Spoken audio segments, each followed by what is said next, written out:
excited. I haven't been to a game since we lost to Louisville. So this is my first time catching the game. Happy to be back on campus. I know it's going to be full of a lot of emotion, just being back. Kind of sad though, you know? No Farrell. The Farrell, they're in the new field house, I think it's, yeah, which I'm super excited. Like, they deserve that so much. But I'm just honored and happy to be back. Meeting the girls, you know, young ladies. They're just killing it. I'm so proud of them. Nikki, calling your hire at all, how did you find out they were doing this?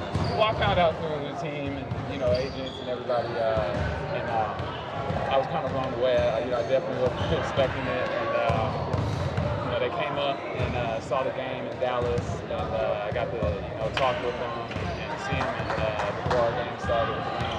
And it was a really cool time. Really cool time.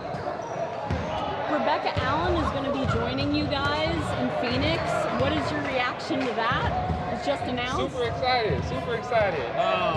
You know, she's bringing length on defense, on offense, shooting the ball, shooting the three. You know, we just got better with her, with Cloud as well. You know, I'm super excited about everything that Phoenix is doing right now. You know, they're really making strides. You know, it means a lot when you see your organization say they want to do something, and then they actually do it.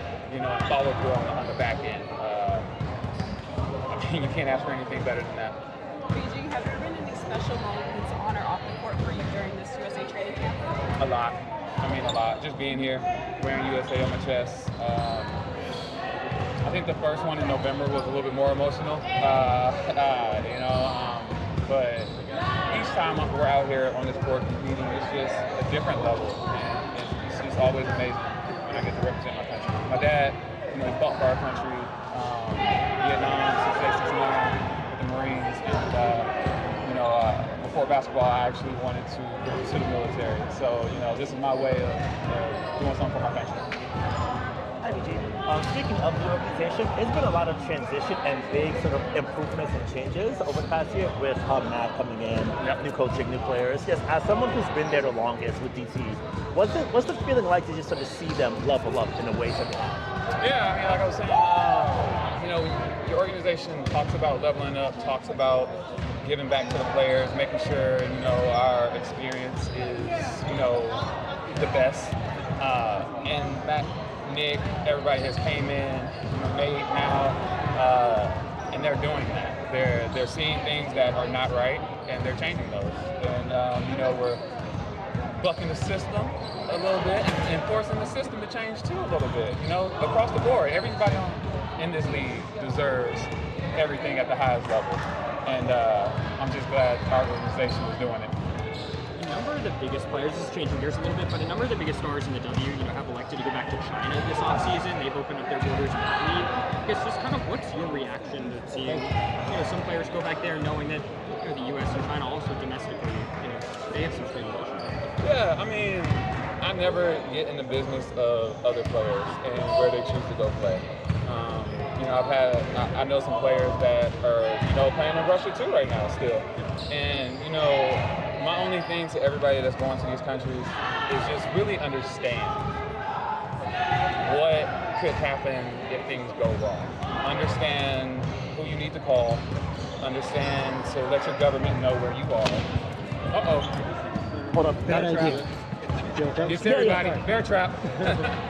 But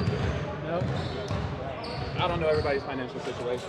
You know, some people, it's just, you got to do what you got to do for a living. You know, not everybody has the opportunity to just do the job they just want to do and make the money they just want to make. You know, so I just encourage them to understand where you are, the government, their legal system, and if things hit the fan, where to turn. Have you thought about it?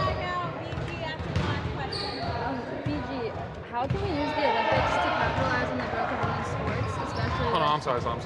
One more time. How do you feel that we can use the Olympics to capitalize on the growth of women's sports, especially with the continuous momentum of the W and college women's basketball? You're on the biggest scale there is out there. You know, we're in front of the cameras. Every media outlet is tuning in, and you know, we get to use our platform to advocate for all women across the board. Basketball, tennis, golf, I mean, across the board.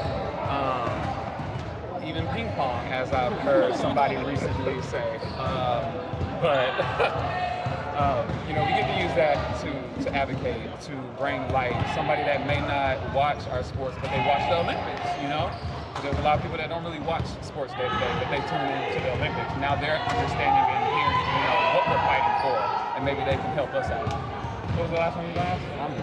You sure? PJ, I have one more for Brett. Are you going to go to golf next week if you're selected as part of this group? You know, when that decision comes, we'll make that decision. You know, I'm always honored to be a part of USA basketball. You know, I don't want to be on the selection committee. That's a hard job. I mean, we want to take everybody. You know, to take damn near half the WNBA, and it's a tough decision.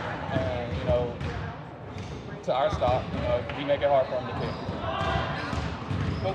Appreciate y'all. Thank you.